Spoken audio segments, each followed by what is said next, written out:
Hey guys, came for 15 back at it with another video for you guys. Back talking My Hero Academia as we are talking the second to last episode before season 6 ends.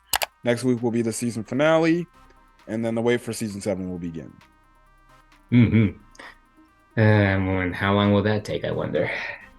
Who knows? My Hero Academia the manga went on an abrupt 2 week break again because of the deteriorating health of Horikoshi. So there's that. I've said it time and time again. If you watch my manga chapter reviews, I said they need to give this guy like maybe a 3 month break, Mm. maybe more. Maybe have him take the year off. Yeah, would that be kind of upsetting because I want to see the end of the story? But health comes over anything. Yeah, Give the this guy health. 3 months. Like Tabata, author for Black Clover, before he started his final arc, which is killing it right now. Um, he took a 3 month break before he started. Mm. Just give him a 3 week break, but you know how the people in Japan operate. It's like deadline, deadline, deadline, deadline. Now I don't know if he just wants to finish it just to finish his story and he's pushing through the sickness, but the guy needs to freaking worry about his health. He needs to go. They need to give him some months off. The Shueisha needs to give him months off. Like seriously, because the guy every other week his health comes into question and then we're left with a 2 week break. I don't think 2 weeks off is enough time to heal, but that's just me. Mm-hmm. Anyways, good episode yesterday, heart-stringing episode yesterday. Ochako had her big moment, probably her biggest moment of the entire series, in my opinion. Um, and practically it was just a episode focused on dialogue and practically telling the civilians who were judging Deku being here or being in UA to shut up, basically. Yeah, let me just say, I almost shed a tear throughout her entire speech. And can I just say, throughout the entire time that Ochako was screaming out to everybody, my mom called out to me, "Put the volume down."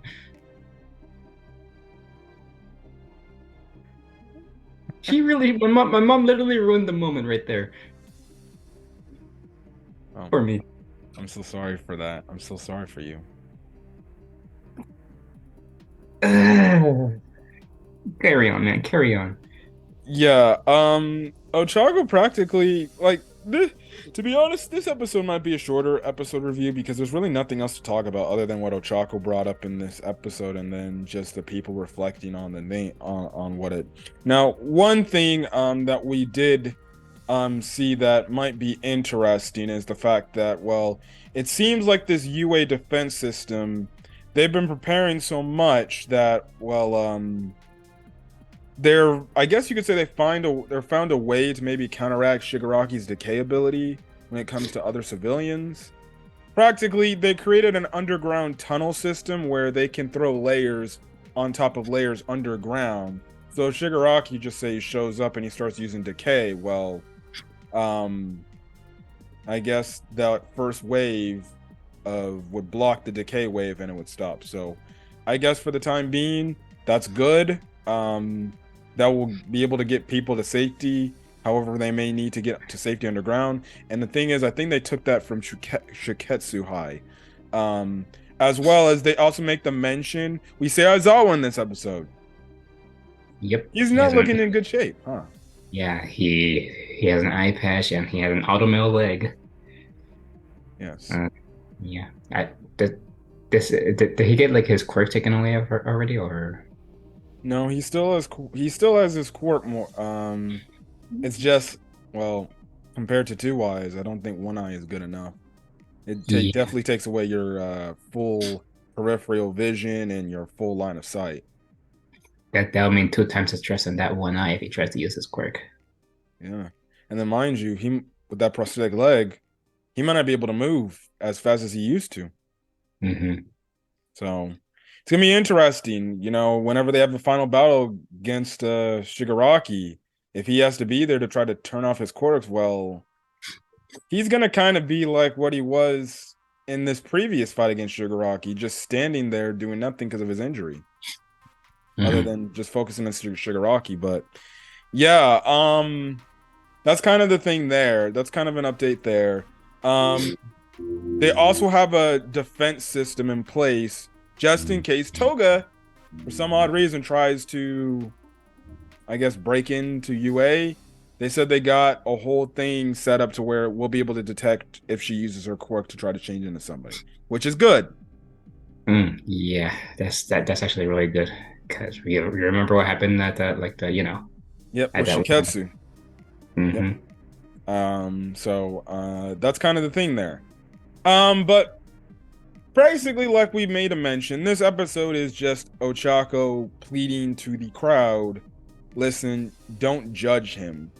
And in a way, Ochako, I could say, inspired Deku to stay here, as well as gave some hope to others and things like that. Now, we know she's been on this whole thing. Who's gonna be there to save the heroes when they need it most? We do get kind of a flashback scene in this episode with Ochako as a kid, where these heroes, after they saved the day, she wasn't really looking at the heroes. She was looking at this other dude on the side of the street that was cheering on the heroes and was looking all happy and everything. And she liked seeing the smiles of the people around them, not just the smiles of the heroes, which I thought was a pretty interesting type of theme for her character. hmm Of course, she only turns her attention to the hero once he starts smiling. Like, Yep. So basically, Ochako. Now, obviously, the thing is, these people are just being so, abusive with their behavior and their speeching and things like that.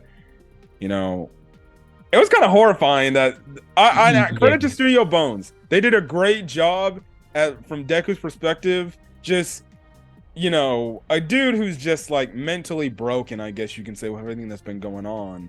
They did a great visual of how they viewed the public um as monsters to him and why he should leave. Just absolutely crazy. And that's when we get Ochako's speech, and Ochako's speech basically shut everybody up. Especially that one Karen guy that yeah, he he kept just insisting. He kept insisting like he should leave. that man was coming up with some BS. He was coming with Mm. some BS. There's even people saying that he could be that Deku could be part Nomu. I was like, hmm. Of course, throughout Chuckle's entire speech, that's when my mom starts yelling at me to put the volume down. I'm like,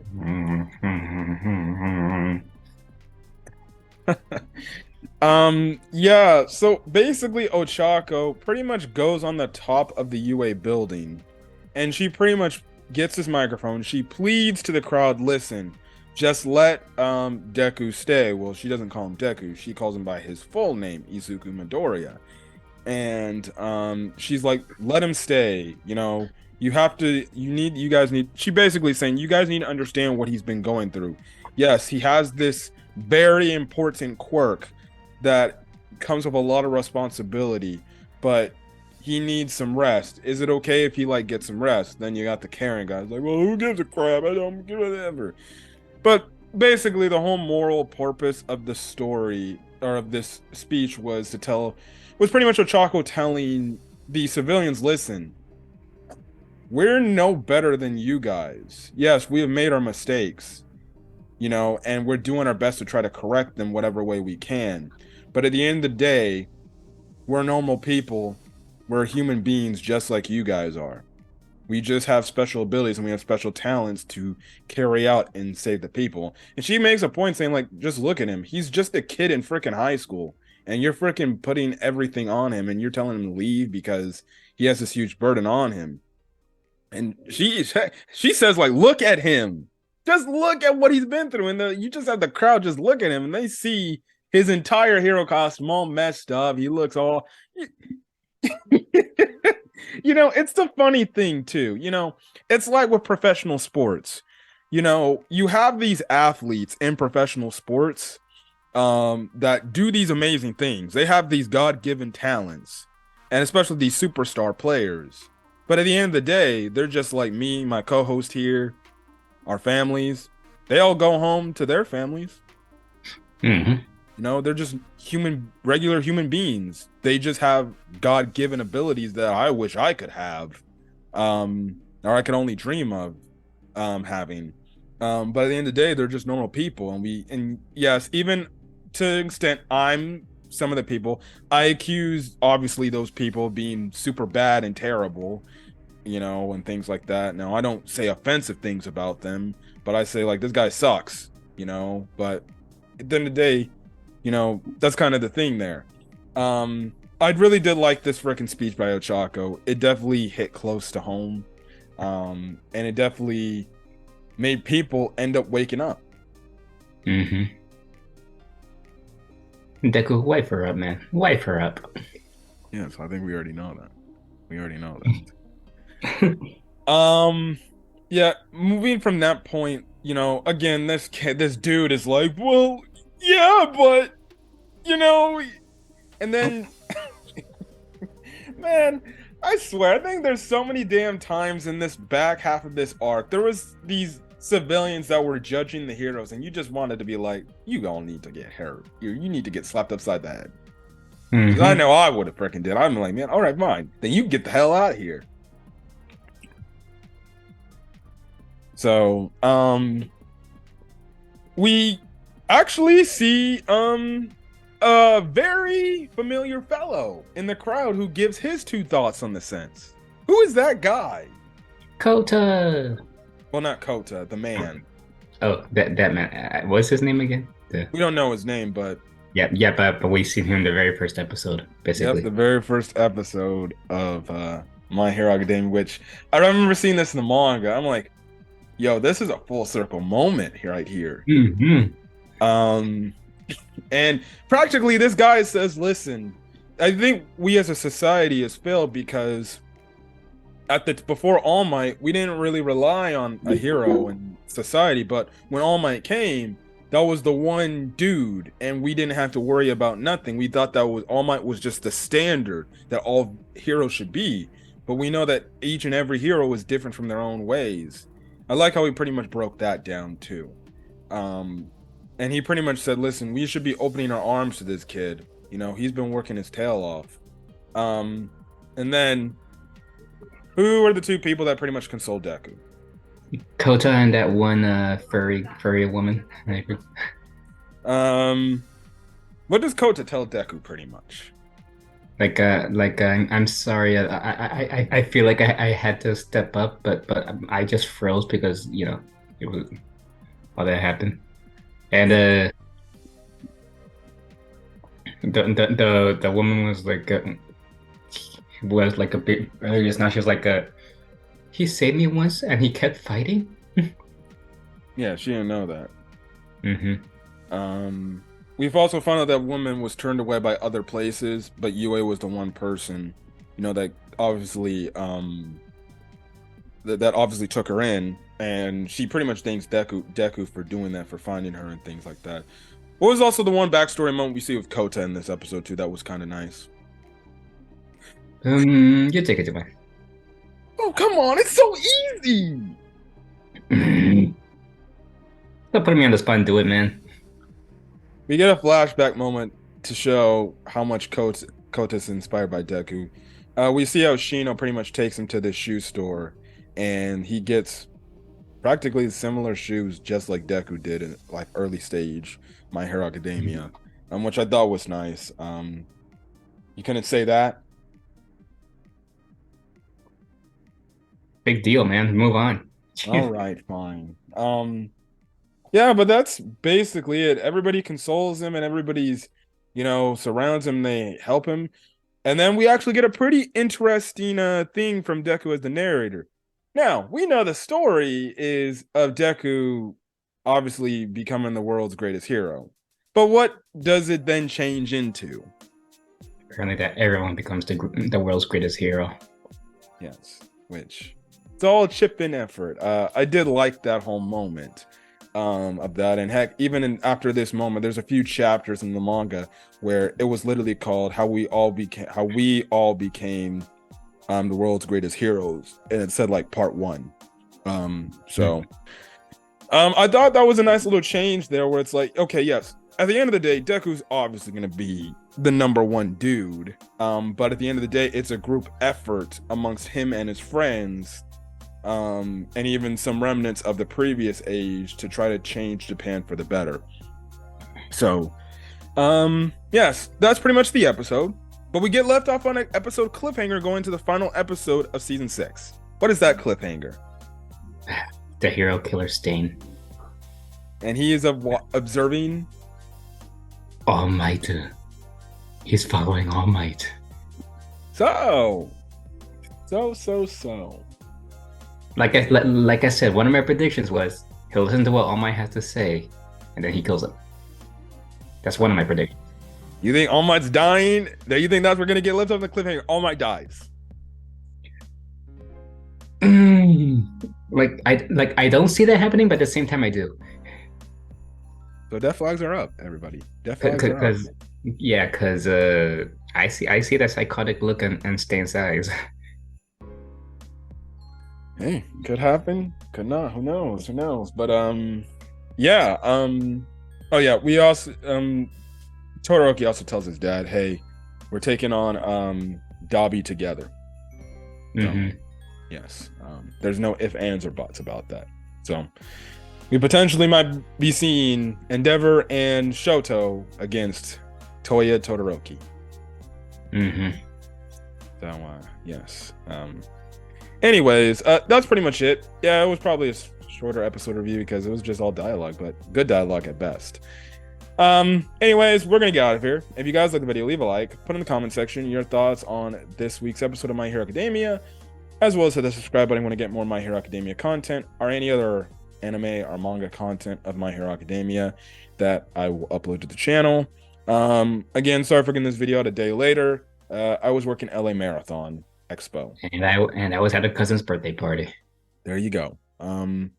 Again, Dragon Ball Super's manga chapter is already posted to the channel if you want to get my thoughts on the first chapter of the Dragon Ball Super superhero arc, which is practically, it was when I read the chapter with a few small changes, it was practically word for word exactly from what the damn movie. I give my more thoughts on like, why the frick are we redoing this again? But it is what it is. And then I talk about Black Clover with the plot twist and the reveals that, oh god. I'm telling you, man. I heard there's some heartbreaking plot twists and just some crazy straight up plot twist. Like I'm seeing small images, but not a lot of context. Yeah, it's let's just say this final arc, man. When the chapter was literally called Judgment Day, I'm telling you, that says it all. That says it all. That says it all. Judgment Day. I'm telling you, man. Black Clover is getting wild. I need this thing to be animated the moment this final arc ends in the manga. I hope so. Bring it back. Well, we're getting the movie though. We're getting the movie, although it got delayed. Yeah, I'm patient, but I really want to see it. I know. I want to see this Wizard King movie. Anyways, yeah, I'll probably do reviews for Tomo-chan, Endo, and Kobayashi, and then I also have to get back to reviewing Fairy Tail manga stuff. I gotta just do it. I gotta stop pushing it away. Gotta get back to reviewing the manga of Fairy Tail because that is getting crazy there too. Anyways, catch you guys in the next video. Till then, guys, stay safe out there and have a great rest of your day. Or not return this video. Peace.